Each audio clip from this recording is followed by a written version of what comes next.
Assalomu alaykum, hurmatli talabalar. Navbatdagi mavzuyimiz to'g'ri chiziq ortogonal proyeksiyalari deb nomlanadi. Demak, buning uchun biz bu to'g'ri chiziq nimaligi haqida qisqacha ma'lumot berib o'tsam. To'g'ri chiziq eng oddiy geometrik shakl hisoblanib, bir-biridan farq qiluvchi ikki nuqta orqali faqat bitta to'g'ri chiziq o'tkazish mumkin ekan. Mana bizga A va B nuqtalar berilgan. Bular orqali faqat bitta to'g'ri chiziq o'tkazish mumkin ekan. Demak, mana A hamda B nuqtalarini ulaydigan bo'lsak, to'g'ri chiziq hosil bo'ldi. Xo'p, bu to'g'ri chizig'imizni A va B tomonini davom ettiradigan bo'lsak, cheksizlikka mana A tomonini davom ettirdik hamda B tomonini davom ettirdik. U holda mana biz buni to'g'ri chiziqni A to'g'ri chiziq deb kichik harflar bilan nomlasak bo'lar ekan. Mana to'g'ri chiziqlar kichik harflarda nomlanadi.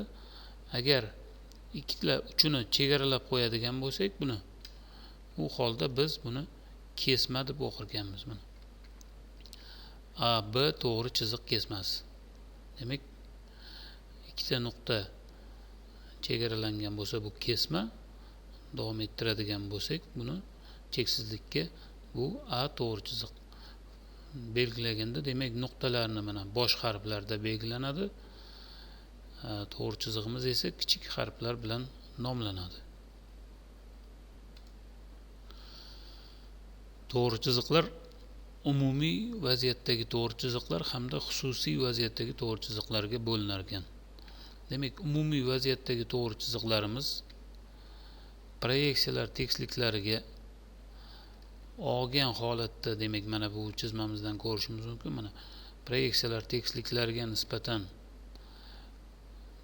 AB kesmamiz gorizontal tekislikka nisbatan alfa burchak ostida qiyalikda turibdi. Demak, V tekislikka nisbatan beta burchak qiyaligida joylashgan hamda profil tekislikka nisbatan gamma burchak qiyalikda demak joylashgan. Agarda mana shu to'g'ri chizig'imiz proyeksiyalar tekisliklariga nisbatan har xil qiyalikda olgan holatda joylashgan bo'lsa, bunday to'g'ri chiziqlarni biz demak umumiy vaziyatdagi to'g'ri chiziqlar derkanmiz. Umumiy vaziyatda joylashgan AB kesmamiz mana umumiy demak fazoviy ko'rinishi berilgan. Buni epyurga o'tkazsak demak qanday bo'ladi? Epyurda bizga qanday ko'rinishda beriladi masalalarda. Demak, buni o'qishda o'rganib olishimiz kerak. Buning uchun mana gorizontal tekislikni frontalga jipslashguncha demak ochadigan bo'lsak, yoyaveradigan bo'lsak, mana yoki bo'lmasa mana pastga tushiradigan bo'lsak, mana demak 90 gradusga tushirdik. Profil tekisligimizni yon tomonga demak ochadigan bo'lsak, mana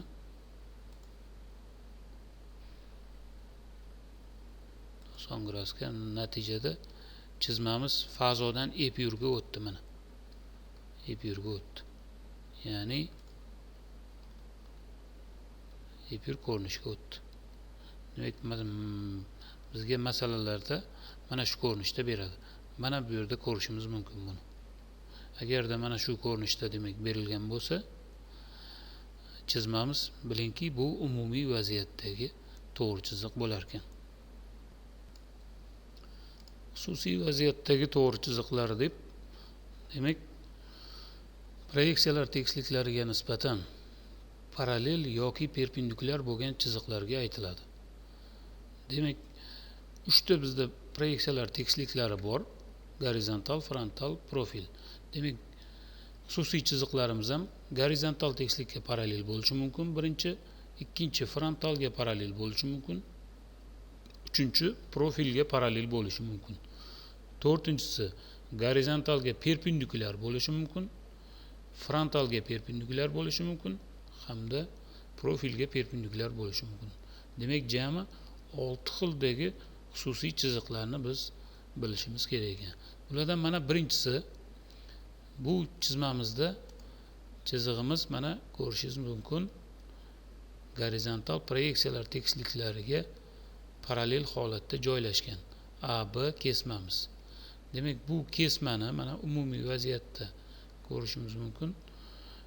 Demak,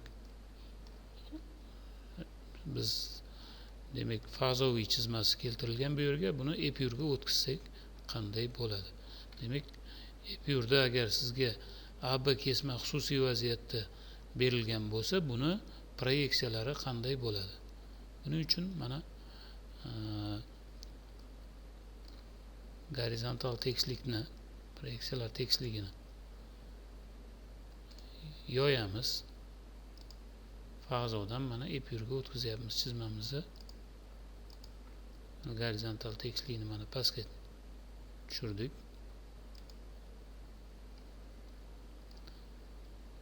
Profil tekisligimizni ham demak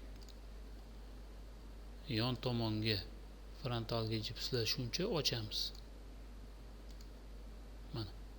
Demak, natijada fazodan epyurga o'tdi chizmamiz. Bu demak gorizontalga parallel bo'lgan chizig'imizni proyeksiyalari bo'ldi. Mana chizmalarda mana shu holatda beriladi. Bizning navbatdagi masalamizda mana aytilgan uzunligi 20 mm bo'lgan, demak gorizontalga parallel to'g'ri chiziqni proyeksiyalarini chizing degan demak masala berilgan. Bu masalamizni mana bu yerda mana javobi ham keltirilgan. A parallel, A to'g'ri chiziq mana parallel H tekislikka. Bundan ko'rinib turibdiki, mana ustidan ko'rinishi bu chizig'imizni haqiqiy kattaligi bilan barobar bo'lar ekan. A1 shtrix mana bu belgi demak haqiqiy kattalik belgisi bo'ldi. Uzunligi 20 mm ga teng bu chizig'imiz. Frontal proyeksiyasi o'zidan qisqarib proyeksiyalanyapti. Profil proyeksiyasi ham o'zidan qisqarib proyeksiyalanyapti. Bu yerda mana ikkinchi xususiy chiziqni ko'rishimiz mumkin. AB kesmamiz frontal tekislikka parallel, mana frontal ko'rinishi haqiqiy kattaligi bilan demak barobar bo'lar ekan. Uni yonidan ko'rinishi profil proyeksiyasi mana qisqarib proyeksiyalanadi. Yoki bo'lmasam ustidan ko'rinishi mana gorizontal proyeksiyasi haqiqiy uzunligidan qisqarib proyeksiyalanadi.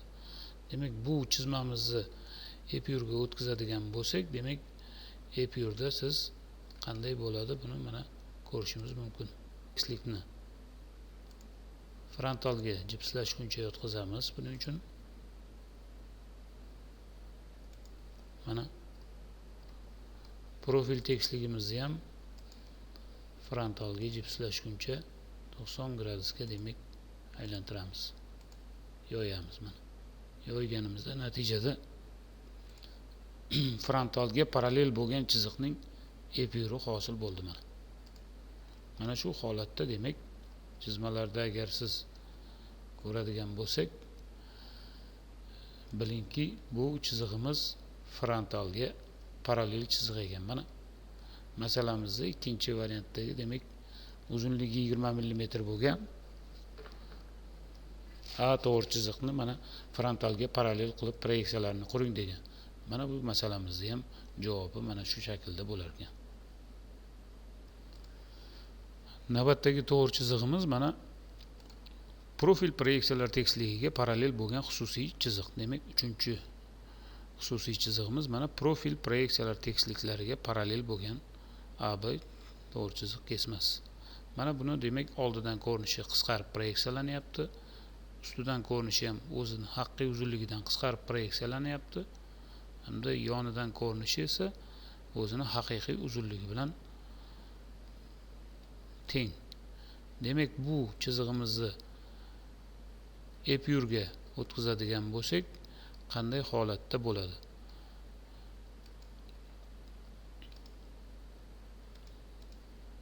Demak, mana buning uchun proyeksiyalar tekisliklarini gorizontal proyeksiyalar tekisligini V ga jipslashguncha mana yotqizamiz. Mana Profil proyeksiyalar tekisliklarini ham demek V ga jipslashguncha demek 90 gradusga yoyamiz. Mana ochdik. Natijada chizmamiz epyurga o'tdi mana. Mana bu demek bizda frontalga profilga parallel bo'lgan AB kesmamizni proyeksiyalari bo'ldi. Mana masalamizda ham bizni A parallel W ga uni proyeksiyalari esa mana shu ko'rinishda bo'ladi. Uchinchi demek mana profil proyeksiyasi haqiqiy uzunligiga teng ekan.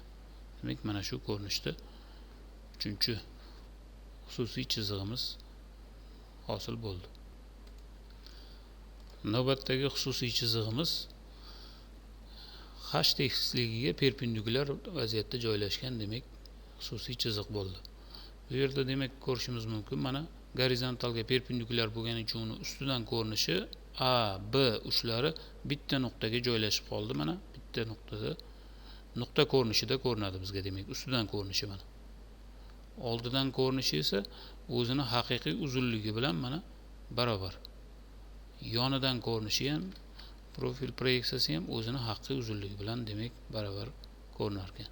Bundan ko'rinib turibdiki mana gorizontalga perpendikulyar to'g'ri chiziqni biz gorizontal proyeksiyalovchi to'g'ri chiziq deymiz.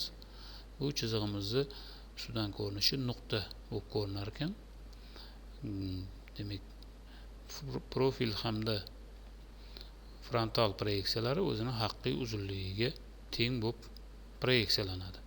Bu chizig'imizni ham mana epyurga o'tkazadigan bo'lsak, demek mana epyurga o'tkazamiz. Buning uchun gorizontal tekislikni tashlab yuboramiz. Mana bundoq demek frontalga jipslashguncha mana ustidan ko'rinishi profil tekisligimizni aylantiramiz 90 gradusga mana aylantirdik. Natijada chizmamiz epyurga o'tdi. Bu demek H ga perpendikulyar bo'lgan chiziqning 3 ta ko'rinishi. Mana masala ham bizga berilgandi. Uzunligi 20 mm bo'lgan H ga perpendikulyar A to'g'ri chiziq chizing deb. Mana 3 ta proyeksiyasi bu yerda chizilishini ko'rsak bo'ladi. Ikkita demek H demek A2' x o'qiga perpendikulyar o'zini haqiqiy uzunligiga teng. A3' ham y o'qiga perpendikulyar yoki z ga parallel desak ham bo'ladi bu ikkalovini. O'zini haqiqiy uzunligiga teng. Ustidan ko'rinishi esa mana nuqta holatda demek ko'rinyapti bizga. Demek bu 4-chi xususiy chiziq H ga perpendikulyar bo'lgan to'g'ri chiziq. Navbatdagi xususiy chizig'imiz frontal tekislikka V tekislikka nisbatan mana perpendikulyar bo'lgan AB to'g'ri chiziq kesmasiga o'tkazilgan. Demek bu kesmamizni oldidan ko'rinishi mana A2 B2' bitta nuqta bo'lib bizga proyeksiyalanyapti. Mana ustidan ko'rinishi mana bitta nuqta bo'lib qolar ekan. Oldidan ko'rinishi demek ustidan ko'rinishi haqiqiy uzunligi bilan teng mana A1' B1' hamda yonidan ko'rinishi ham profil proyeksiyasi A3' B3' bo'la demek haqiqiy uzunlikka teng. Demek V ga perpendikulyar bo'lgan xususiy chizig'imizni demek epyurni ko'radigan bo'lsak qanday holatda bo'ladi? Mana epyurga o'tkazamiz bu chizmamizni. Buning uchun H tekisligini yoyamiz. Mana yoydik. Hamda W tekisligimizni ham frontal tekislikka jipslashgunga qadar yoyadigan bo'lsak mana yon tomonga ochib olsak natijada proyeksiyasi hosil bo'ldi. Demek mana bu perpendikulyar bo'lgan AB kesmamizni proyeksiyalari. Mana masalamizda ham mana bu shaklda javobi chiqib kelar ekan mana. A perpendikulyar V ga. Oldidan ko'rinishi A2' nuqta. Ustidan hamda yonidan ko'rinishlari Bular esa haqiqiy uzunligiga teng bo'ladi 20 mm ga mana. Mana shu tartibda demak V ga perpendikulyar bo'lgan A to'g'ri chizig'imizni proyeksiyalarini chizishimiz mumkin. Navbatdagi xususiy to'g'ri chizig'imiz oxirgisi, bu 6-chisi AB to'g'ri chiziq kesmamiz. Mana bu yerdan ko'rishimiz mumkin. W proyeksiyalar tekisligi, profil proyeksiyalar tekisligiga perpendikulyar bo'lgan to'g'ri chiziq. Mana yonidan qaraydigan bo'lsak, bu chiziqni nuqta bo'lib proyeksiyalanyapti. A3', B3 bitta nuqtada proyeksiyalandi ustma-ust. Oldidan ko'rinishi esa o'zini haqiqiy uzunligiga teng mana. A2, B2. Ustidan ko'rinishi ham o'zini haqiqiy uzunligiga teng bo'lib proyeksiyalanadi. Bu chiziqlarni demak bu chizmamizni epyurga o'tkazadigan bo'lsak, mana tekisliklarni biz bilamiz, epyurga o'tkazish uchun yoyamiz. H tekislikni yoydik, mana ochdik. Hamda W tekisligimizni ham frontalga jipslashgunga qadar 90 gradusga mana yon tomonga ochadigan bo'lsak, epyurga o'tdi. Mana bu chizmamiz bizda